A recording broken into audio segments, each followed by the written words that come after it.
I am Niharika, welcome to my channel. तो आज हम करेंगे चैप्टर नंबर फर्स्ट का एग्जाम्पल 1। तो इसमें है every whole number is a natural number. तो इन्होंने बोला है कि जितने भी होल नंबर्स होते हैं क्या वो सारे नेचुरल नंबर होते हैं। तो होल नंबर क्या होते हैं 0, 1, 2, 3 ये, और नेचुरल नंबर होते हैं 1, 2, 3 एंड सो ऑन।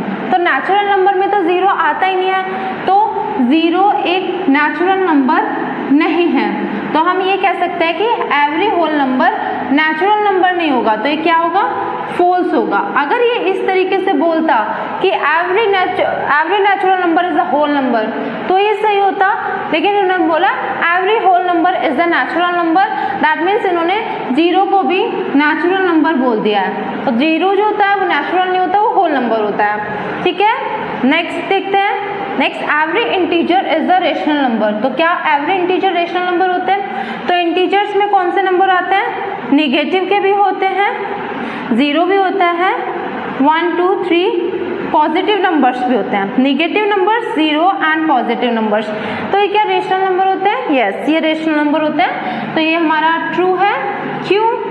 क्योंकि अगर मैं -2 को p/q की फॉर्म में लिख सकती हूँ, -1 को भी लिख सकती हूँ, 0 को भी लिख सकती हूँ, +1 को भी, +2 को भी एंड +3 को भी। हम सारे इंटीजर्स को p/q की फॉर्म में लिख सकते हैं। ठीक है, नेक्स्ट इन्होंने बोला है every rational number is an integer.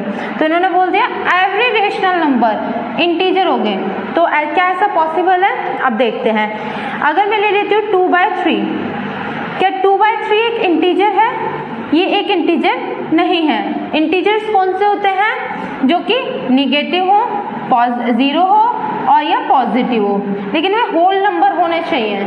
ठीक है, ऐसा नहीं होना चाहिए कि वो फ्रैक्शन की फॉर्म में नहीं होंगे, ये नॉन इंटीजर्स में आ जाते हैं। ठीक है, तो एवरी रेशनल नंबर इंटीजर नहीं हो सकता, बट एवरी इंटीजर रेशनल होगा, ये ट्रू है। तो ये वाला हमारा होगा फॉल्स।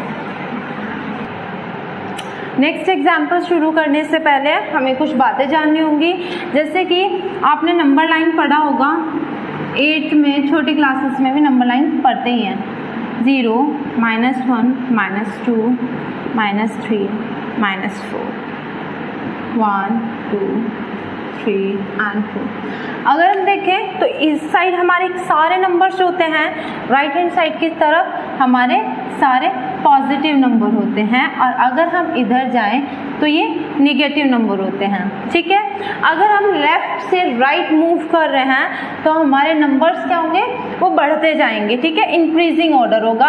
अगर राइट से लेफ्ट आते हैं दैट मीन्स डिक्रीज, नंबर्स घट रहे हैं। अगर कोई इधर को मूव कर रहा है दैट मीन्स वो डिक्रीज हो रहे हैं।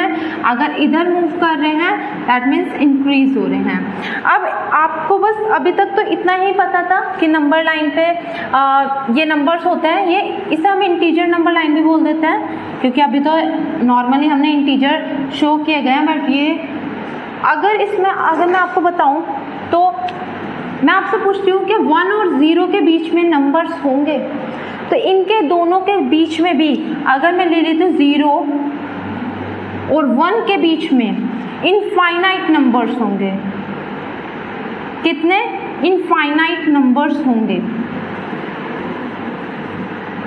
अभी तक आपने सिर्फ पढ़ा होगा, सिर्फ ऐसी नंबर लाइन पढ़ी होगी जो इंटीजर नंबर लाइन होती है, कि सिर्फ इस पे आपने इंटीजर शो करे और इस तरीके से बता दिया। लेकिन अब इसमें आप इस चैप्टर में पढ़ोगे कि इस पे आप रेशनल, इरेशनल सारे, तो दैट यहाँ पे ये अब जो आप पढ़ोगे वो पढ़ोगे रियल नंबर लाइन। कौन सी? Real number line. अब इस नंबर लाइन पे आपको रेशनल भी दिखाने होंगे, इरेशनल भी दिखाने होंगे, इंटीजर भी दिखाने होंगे, फ्रैक्शन भी, डेसिमल भी, सारे नंबर आप इस पे शो करोगे।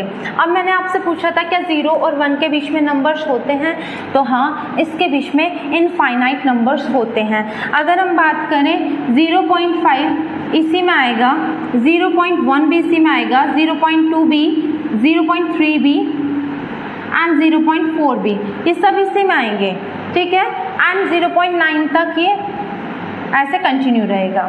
ठीक, अगर मैं आपसे पूछती हूँ 0.1 और 0.2 के बीच में भी नंबर्स हैं, तो हाँ 0.1 और 0.2 के बीच में भी इनफाइनाइट नंबर्स हैं, ठीक है, इन दोनों के बीच में भी इनफाइनाइट नंबर्स हैं, तो हम ये बोल सकते हैं 0 और 1 के बीच में कोई भी दो इंटीजर्स ले लो, उनके बीच में इनफाइनाइट नंबर्स होते हैं। अब जैसे 0.1 और 0.2 के बीच में कौन से नंबर आ जाएंगे, 0.11, इस तरीके से ये नंबर्स आ जाएंगे। अब मैं पूछूं कि अब 0.12 भी आएगा, अब मैं बोलती हूँ आपको 0.11 और 0.12 के बीच में भी नंबर्स होंगे क्या, हाँ, इन दोनों के बीच में भी इनफाइनाइट नंबर्स होंगे, ठीक है।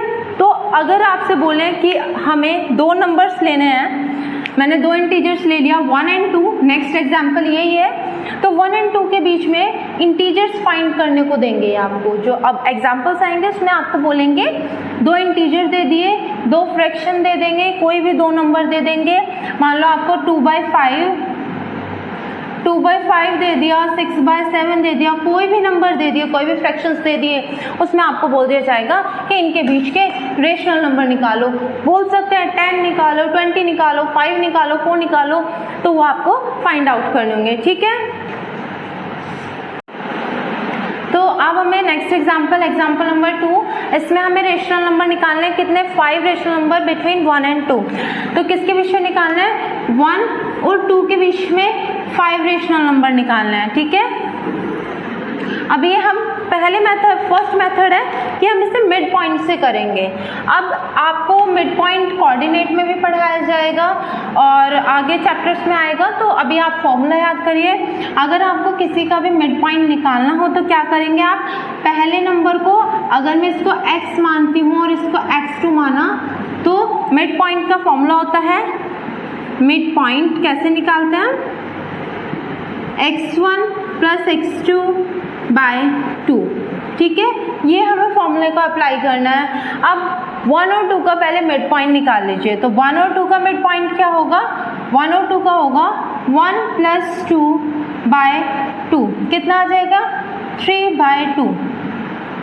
तो इसका एक रेशनल नंबर निकल गया इनके बीच का, 3/2, ठीक है। अब हम इन दोनों के बीच का निकाल लेते हैं। अब 1 और 3/2 का मिड पॉइंट निकालेंगे, किसका, 1 और 3/2 का मिड पॉइंट निकालेंगे। अब इनका मिड पॉइंट निकालेंगे 1 + 3/2/2, समझ आ रहा है ना, 1 प्लस वही करा, x1 इसको लेट किया, x2 ये हो गया, x1 x2 / 2, दोनों को सम करके यहाँ से हम एलसीएम लेंगे, कितना आ जाएगा, 2 + 3/2/2। अब आपको पता है ना कि इसके नीचे 1 लेट कर लो, अंदर की मल्टीप्लाई अंदर और बाहर की बाहर होती है, ठीक, तो ये हो जाएगा 5/4। अब इनके बीच में एक आ गया है 5/4, ठीक है। तो या तो आप अब इन दोनों के बीच का निकाल लीजिए, या इन दोनों में मिड पॉइंट लगा दीजिए, या इन दोनों में, अब तो कहीं से भी निकल जाएंगे, ठीक है। तो हम इसमें लगा देते हैं, अब निकाल लेते हैं 1 और 5/4 के बीच का, इसका मिड पॉइंट निकालेंगे, तो 1 + 5/4 / 2, ठीक है। तो यहाँ पे फिर से एलसीएम लेंगे, तो कितना हो जाएगा, 4 + 5/4/2, तो ये हो जाएगा 9/8, ठीक है ना। इन दोनों का ऐड करो, इन दोनों की मल्टीप्लाई कर दो, 9/8। ये किसके बीच में आया मिड पॉइंट, इन दोनों का, तो 9/8, ओके। अब हम मिड पॉइंट निकाल लेते हैं, इनके बीच का निकालो या इनमें दोनों में निकाल लो। तो मैं निकाल लेती हूँ 5/4 और 3/2, मैं आप निकाल लीजिए, तो मैं 5/4 + 3/2/2। अब इन दोनों का एलसीएम कितना आ जाएगा, 4, ठीक है, 4 एलसीएम आ जाएगा, 5 + 6/2, ठीक है, ये कितना हो जाएगा, 11, ठीक है, 11/8। तो ये हमारा 11/8 किसके बीच में निकला है, यहाँ पर, तो यहाँ 11/8 यहाँ आ जाएगा, ठीक है। अब आप इन दोनों के बीच में निकाल लीजिए, तो जब इन दोनों के बीच में हम मिड पॉइंट लगाएंगे, 3/2 और 2 के बीच में लगा लीजिए, तो इसी तरीके से 3/2 + 2/2, तो कितना आ जाएगा, 3 + 4/2/2, तो ये हो जाएगा हमारा 7/4, ठीक है। तो ये यहाँ पे आ गया 7/4। तो अभी हमारे कितने रेशनल नंबर निकल गए, 1 2 3 4 5, तो हमारे 5 रेशनल नंबर निकल गए, ठीक है। तो अब लिखेंगे जो हमारे जो 5 रेशनल नंबर निकले हैं वो निकले हैं 9/8, 5/4,